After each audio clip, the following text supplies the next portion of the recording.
Welcome to the Encouragement Engineering Podcast. We help people to overcome the negativity that inundates their daily lives with a positive perspective and positive action. Today's guest is Dr. Vic Manzo. Dr. Vic is a former certified pediatric chiropractor who has become a business mindset coach. He is the author of 3 books, with his most recent, Decoding the Matrix, which came out this past May.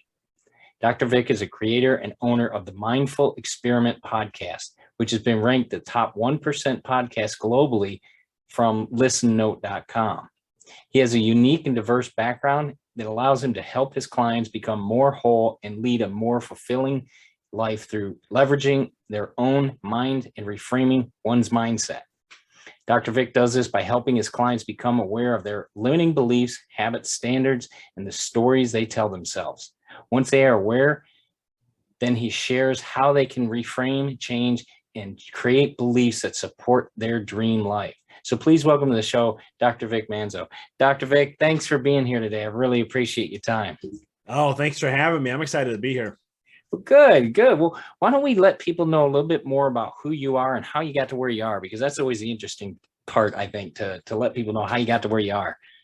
Yeah, it's always been an interesting journey. I never wanted to be a chiropractor, or I shouldn't say I never had an idea of being a chiropractor just because I was never exposed. I was exposed to it at a young age, but had no interest. I was looking at like being an accountant or a lawyer or was an architect or like a chef. Those are kind of the things I was looking into. And then I had some health issues show up at 19 years old, which was actually challenging what I was taught. My mom's a fitness and yoga instructor, so I saw her working out all the time, taking supplements, eating healthy. So I was like, oh, is that what it is to be healthy?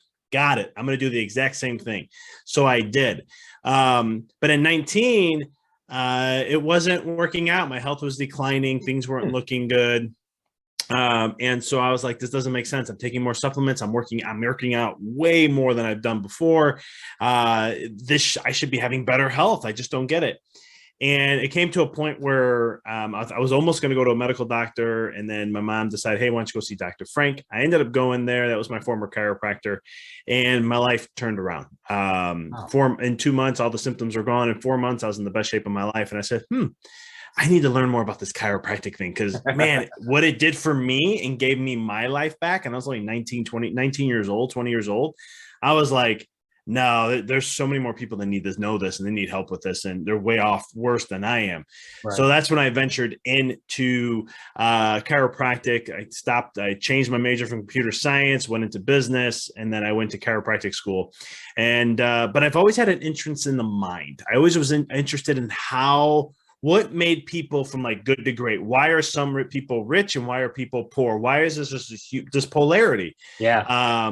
And I told my mom at 12 years old, I told my mom, I'm going to figure out this thing called life. And she was just like, okay, like that's, I had no idea what I meant by that. I just wanted to understand more of how life worked. Okay. And throughout going through chiropractic school and learning about the body and how amazing the body is, it was one of those things where I'm like, okay, I'm starting to figure this out a little bit. I'm starting to get an idea, but the mind kept coming to me, because in chiropractic, we're really brain doctors. We're not in the essence of what people in the media thinks of us as, is like, headache, back pain, and neck pain kind of thing. Right. We don't do those things. We don't treat that. We don't treat anything, actually, when we get to the bottom of it. But really what we do is we work on the brain and how to change the brain to function at a higher level. And so when I started to learn the neuroscience in this and all that, I was like, wow, this is interesting stuff. This is starting to connect dots for me a little bit. Right. And that's where my interest in the mind came in. I studied energy medicine while I was going through chiropractic school. And so I was learning spiritual truths, universal laws, how energy works, how energy helps with healing, and learning quantum physics on the healing aspect, but then also consciousness. And I was just like, as I started to learn these things and taking neuroscience in the mix, I was like, wow, I think I have a formula here. But then I ventured off in the business. I started learning from the best of the best. 5 years in, hit my financial peak. And all of a sudden I started looking at my life and going, I'm not fulfilled. Like what I thought was good money and being a successful chiropractor and all that, I was not happy. And there came a point where I had to start to look at my life in a different way. And I started looking at everything I knew, everything I studied over 5 years, 6 years that I studied. while I was in chiropractic school on. And I said, you know what? Forget everything. I'm going to do what I know, and I'm going to put it out there. I'm going to change the way I run my office. I'm going to change my focus. I'm going to change the way I work every day. I'm going to do everything on my terms. Basically, I'm going to work 50% less. That's what we ended up doing. Not that I said that at that moment, but I started to change things around. I started looking at my mind. I started looking at my belief systems of why I said I couldn't do this. Who told me I couldn't do this? And really, it wasn't me. It was just me allowing the leaders or whatever it may be to condition my mind to think that's how I should be. Right. And drastically changed my office around. In a couple of years, we're hitting our financial peak, and I'm working 50% less. And when that happened, that's where I started getting into coaching. That's where I started to look, and that was 3 years ago, where I started to go, entrepreneurs need to learn this stuff. Right. Because what we're being taught is you have to grind, hustle. I mean, I learned this in business school, opportunity cost. You have to sacrifice something in order to get something else. Right. And I was like, I did that all for the first 5-6 years of my career. And then all of a sudden I wasn't doing that anymore. I didn't have to sacrifice. I go to work, I go to the office, serve my patients, but then I had time my relationships got better, my health got better, everything in my life started to improve. And I'm going, interesting. I'm doing more, I'm doing less, making more. And yet I am not sacrificing anything now. Now everything's in a sense of abundance. And so this is where I was like, I need to get into coaching as I do that. So I did that for the last 3 years, been doing that. And I went full time 6 months ago. So that's kind of the in a nutshell, my backstory. Well, it's interesting the way you did that, because so much of our society is taught to us that, oh, this is how you do it. And not everybody's not the same. So that doesn't work for everybody. I mean, we found that out if we have, kids, different kids and so forth, they're not all the same. They may have 10 fingers and 10 toes, but each one's different and they all have their own way of doing things. And you showed just how you did that. It's interesting that you took if you will, a business model and you flipped it upside down. I mean, that's pretty cool, because to me, that's what most people want. They want that balance of life, happiness, and knowing they don't have to kill themselves to create a career, create a business. I think that's very interesting, because the big thing here you talk about is mindset. That's a big key in this, isn't it? Oh, it's massively. I mean, it's everything. When you really think about it. Some people say, well, what's mindset? This is a new phrase that's coming out now. A lot of people are talking about, and it's like, I just tell people, it's like wearing a different set of glasses, and you see the world in a whole different way. It's not everything, but it's majority of it's the foundation to everything, where if we don't have that right, nothing else is going to matter. And that's good too, because this isn't Pollyanna. That's what I want people to understand. I mean, we all have things that happen. Things are people are going to pass away. We're going to lose money. We're get in car accidents, whatever it may be. But that mindset helps you get through that. It helps you overcome those challenges. You saw it, with your feeling better, maybe your pain, you realize that, oh, this pain isn't there. So it shifted your mind, like you said, that you brought on different glasses, if you will. And did that, is that how you help people to change their glasses, if you will? I mean, how you help go into that a little bit, how you help them see betterment for themselves, because I think that's a big one that people need to overcome their limitations. The biggest thing when it comes to that is their beliefs and how they were conditioned growing up. We're all conditioned in every single way. And this is my third book talks a lot about this, is that, how are we conditioned, what we've been told and what we accepted as truth at an early on age is what's dictating our life. So a lot of times, and this happened to me, I was looking into behavior psychology. I want to understand how to change behaviors. And that was more for myself and how to just get really good at having a disciplined practice in what I do. And what I ended up finding out through my research was that I was like, why am I going to try to change my behaviors when there's something deeper? And I started to look into belief systems, understand value systems and so forth. And all of a sudden I was going, yeah, the behavior is just a symptom. It's the belief that really matters. So it's uncovering for clients that I work with, understanding where those are. And it's not like I know right off the bat. I don't have a questionnaire that determines that. I tell, when you look, you can't really tell how life works unless you look back at the rearview mirror. Right. And I appreciated I understand a lot of different reasons as I've been venturing off full time in the business coaching, is that chiropractic kind of gave me a lot of things I learned in chiropractic is helping me in everything else, because chiropractic's an individual approach, like we were Right. talking about earlier, right? It is that patient I work on is for that patient. That's it. Right. It's not going to work for anybody else except that one person. And the same thing is with coaching. And when it comes to beliefs, I never know what's going to show up. But as I coach and work with them and things show up and how they react and their emotions come up and how they put their focus and attention to things, that gives me the answers to look and go, there's a belief system you have under this. Look at the patterning that's going on right here. Here is what we have to address. Now let's go look and see, where did that come from? Who told you that? Who's the one? Did you create that? Did someone else? Because what it does is I'm trying to take their power back in some way and then just redefine their life. Because once you change a belief, and it's really easy in the sense of, from an intellectual standpoint. I mean, this is what you gave power to all this time. Well, Right. change that belief and give power to that, and your life's going to change. But there's, as easy as that sounds, that's how easy it is. But there is conditioning, there's emotion, and the mind's conditioned a certain way. So once, it's going to be a process to change that neurology to get there. But that's kind of the inner working that I do to really create some massive changes in people's lives. And that's a great, if you will, overview of exactly what you do, because I think it's important to people realize, yeah, it's going to be specific for you. Each person is going to be different. You mentioned accounting, and I got to delve on that a little bit, because that was my major. It was business and accounting. And I think I got into that partly because numbers don't lie. They're not emotional. They are what they are. They're black or white, black and white. Or if you're into red, that's not good, but you don't want to be there. And there wasn't a whole lot of emotions with it. It was, they came out, your addition, subtraction, they came out the way they came out. And sometimes things in life are that way too. Like you said, the fact that, okay, here's an emotion, now we need to change that. That's black and white. This is what was, something a belief you may have had. Here's what it's causing you. Here's the situation you may be having. If you shift, it opens up a whole new door for people. How do you, when you explain that to them, do you have them picture their ideal scenario? What do you do with that? I mean, how do you help them to see more of the advantage of going that route? Because I'm sure fear comes into that, and trepidation and the unknown.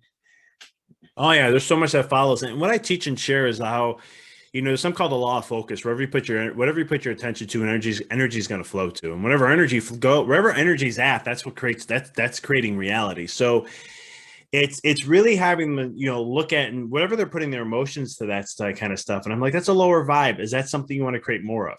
Right. That just puts it right in, but they'll be like, no, I don't want to create that. Yeah. All right. So then let's shift gears. Yeah. How about let's focus? And then I refocus the mind, I reframe their mindset. And I start to look and say, okay, what is something that, what is it that you want to see? What's that future self look like? What is that, who's that person? Right. And they start to visualize, okay, now let's tap into the good emotions. And sometimes they're like, if they can't feel the good emotion or like try to create that, I'll give them ideas like, think of a past time that you had something that came up that really, it could be in sport. For me, it's always been sports. So like, I'll think of like a time in baseball where the pressure was on me, or I was, whatever it may be, and we won. Or it could be a speaking engagement and I went and killed it, and just that feeling I get. It's all about the feeling really that comes down to it, and get into that good vibe, and then just shift your energy to that vibe, and then say, this is what this is what you're bringing it into the present moment, and you're really starting to raise your vibe. Because every time we have, a lot of my work is managing literally clients' energy. Like, where's your energy? Where are you at? I had this going. Okay, let's redirect. Well, if I need to tap into things and talk to them, I will. But it's really just getting their energy every day to be in the intention and the vibe of what they want. And when they do that, you will start to raise your energy levels to where all of a sudden you manifest more, things start to happen a little faster, and so forth. But that's usually the practice I'll usually go.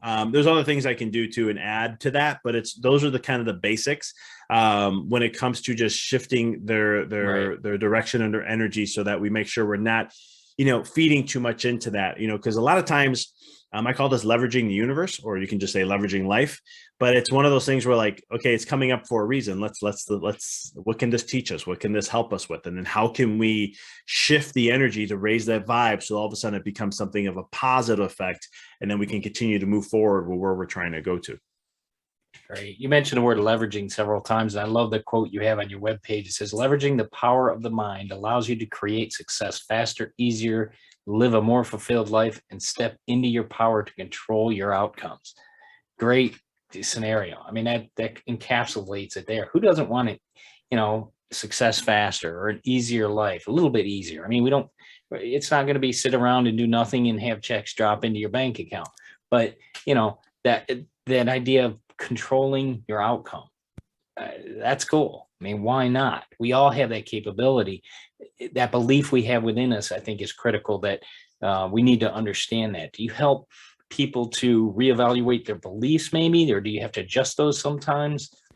Oh yeah. I mean, there's stuff that will come up too, like, in essence of like, and there's so many variables to this. We'll go with money because money's an easy one. So like, I'll be like, okay, what do you want to, what's your dream life? What do you want to have? Well, I want to have, this much. I want to make, let's say, a 7-figure business. Okay, cool. How fast, when do you want to have that by? And they'll be like, oh, I think it's going to take like 5 years. Okay. Who told you that? Yeah. And don't get me wrong, there's a time for everything. There's something called the law of gestation, which means everybody has their own gestation of when they're going to get to a certain point. You can call it divine timing. It's another term that's been used. And so I always tell people, like, I'm not going to say like in 4 months you'll be a millionaire, but there's you got to go through the process of raising that, get to that that level of vibration to experience that then, or have that experience. But I'm losing my train of thought. I'll come back to that. Let me think. We're talking about how to beliefs and understanding. So that when we look at money, then it's one of those things where, I'm trying to understand, where did they allow that conditioning to come in, and when did they dictate, or someone would be like, I made this much money in my first year. The average is that much. So I was pretty close to it. I'm like, well, do you want to be average? And like, is it, or do you want to be up average? So it's really uncovering, and really they give it to me, because you're going to say it when you have a belief or a limiting belief, and your language and the words you choose and the stories you say are all going to come from that. So it's just listening to the story and really be present, and then understanding that there's a quote I use a lot, and I say, there's no rules in life except the ones you create. I love and that. Quantum physics has really that used to be a spiritual truth, and then quantum physics came around, and now they've proven it. And even in neuroscience, you can back that up. And so it's one of those things where it's like sharing with my clients that the point I want to get them to is understand that they can create whatever they desire and whatever they want to have experience, and that they're worthy of it. They're worthy of it, and the universe, God, whatever you want to call it, whatever label, doesn't matter, wants to have you have that experience. Right. Like it's there, loving you every step of the way, giving you what you need. And it's just, once you understand how this game works, then all of a sudden it's like, wait a minute, you're telling me as long as whatever my most pressing thought is, whatever the emotions, I back that up, the words I use and the stories I tell myself, you're saying all that, if I just get that to be aligned to my vision or what I want to create for myself, that it's going to happen easier and faster. And it's like, I call it effortless success.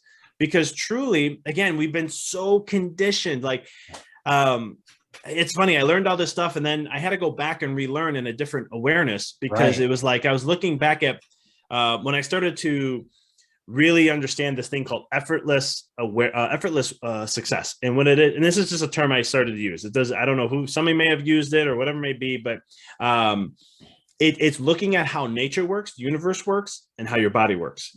Okay. It doesn't overwork, doesn't work around the clock. It's very effortless and seamless.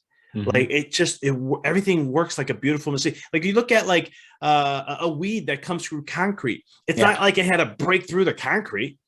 It just nicely weaved its way through the crack, paid attention to where the light was coming through, and it started to work its way towards it. I mean, it's effortless.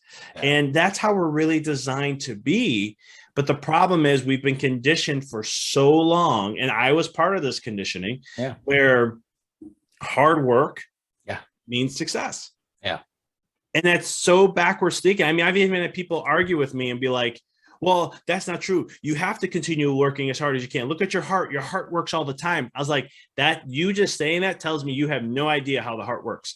And then they get upset by it. And I'd be like, listen, I'm not trying to, I'm not here to judge. I'm not, that's not a place of the level of enlightenment I want to get to. That's an ego thing. But I will tell them, I'm like, your heart only works 9 hours a day. That's it. 9 hours a day. But if you think about that for a second, people are like, well, how's that work 9 hours a day? Well, if you think about how the heart works, the muscles contract. That's the work. After that, it relaxes. And then again, it'll contract and then it just relaxes. And that's the working process of the heart. So I'm like, at the end of the day, your heart, which everyone thought works all the time, doesn't. It only works in about 9 hours a day, give or take. Wow. Wow.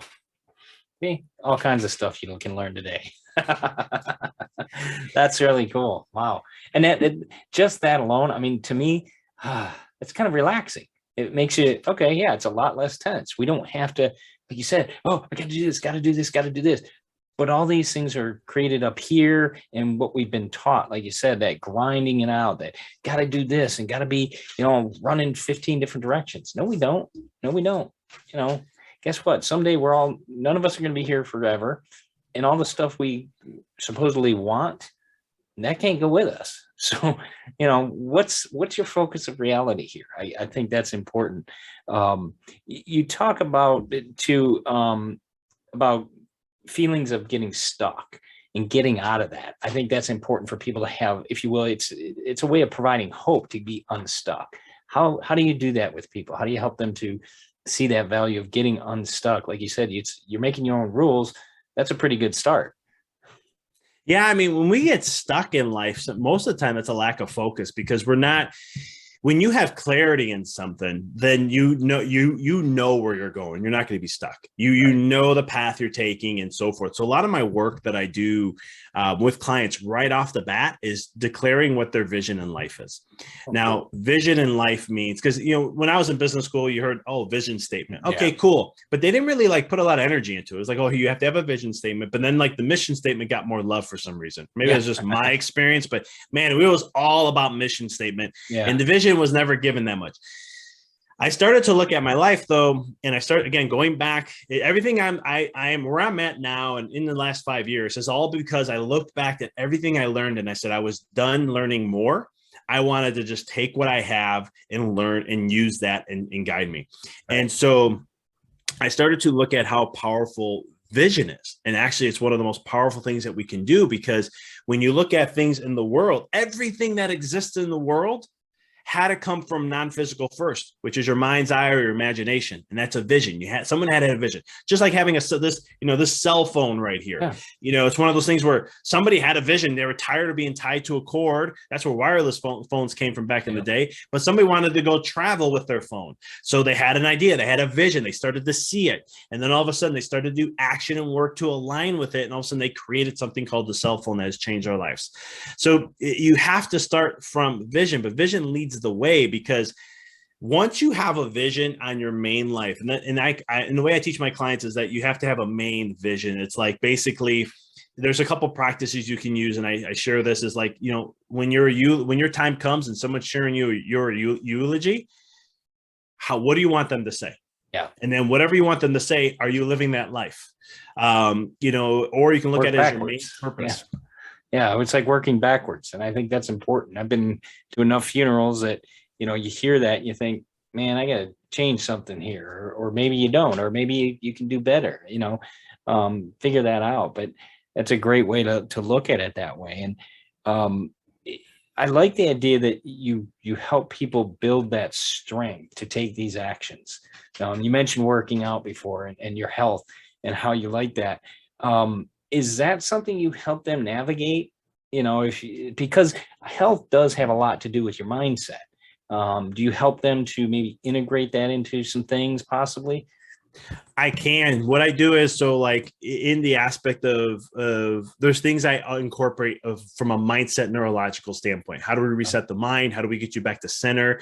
Mm-hmm. Because your nervous system's everything, and whatever state it's in, if you're more I used to teach this in my office as a gas pedal mode, but it's the sympathetic nervous system, which is your fight, flight, or freeze. Right.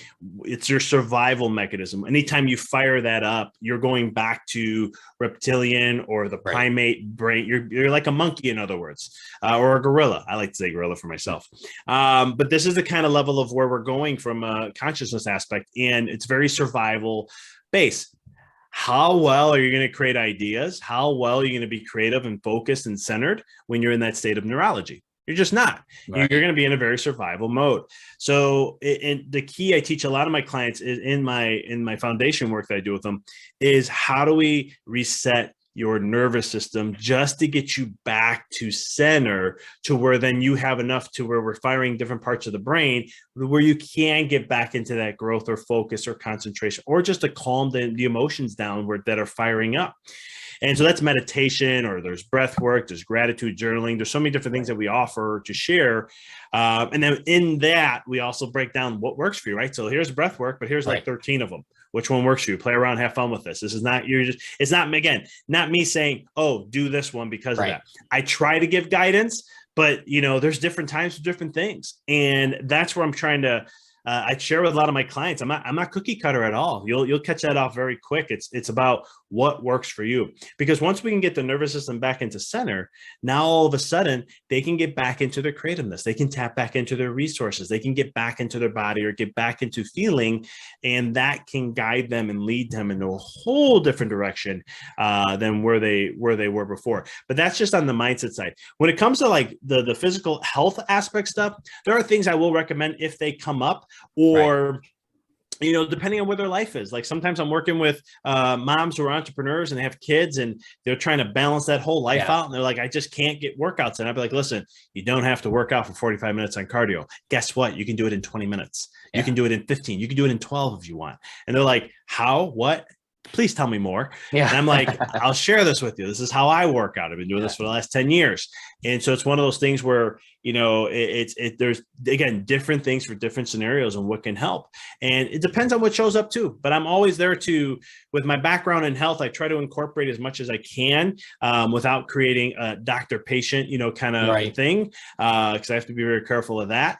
But it's one of those things where I can give advice where it is to help them level up as much as I can. Awesome. Well, tell us a little bit about your book, Decoding the Matrix, because that just came out.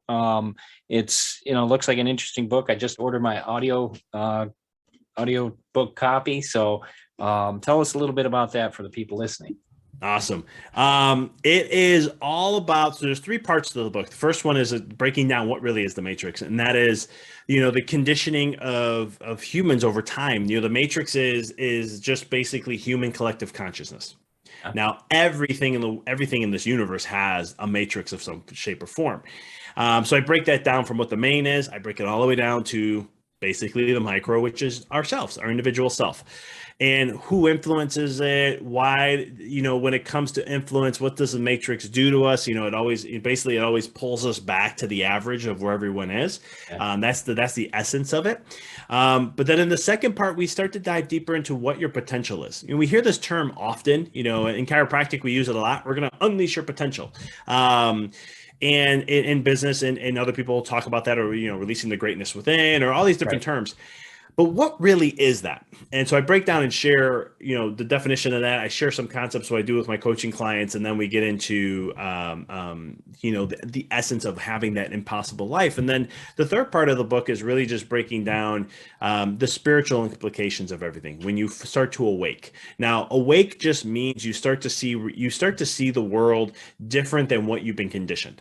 Right? I call it a spiritual awakening, but it's really, you start to look and you just start to realize, like, hold on, I've been conditioned for way more than I thought. Wow, I've been conditioned in every aspect of my life. Holy cow. And it creates, I remember when I first went through this, it's not a fun experience. So I kind of walk through that process, and then I share the implications of why it's so critically important for you to unleash your potential. What does that do for humankind? What does that do to the matrix? And how does it help us as a whole experience for our future to change? Because when you look at the world today, you can sit there and go, man, it's a lot of, look at the world, look what the economy is, look at this, look at that. And we can judge all these things. And I always say, you got to stop looking outward. You got to stop hoping for that leader. You got to stop hoping for this. What you have to do is start working on yourself, because actually at the end of the day, that changes the leaders.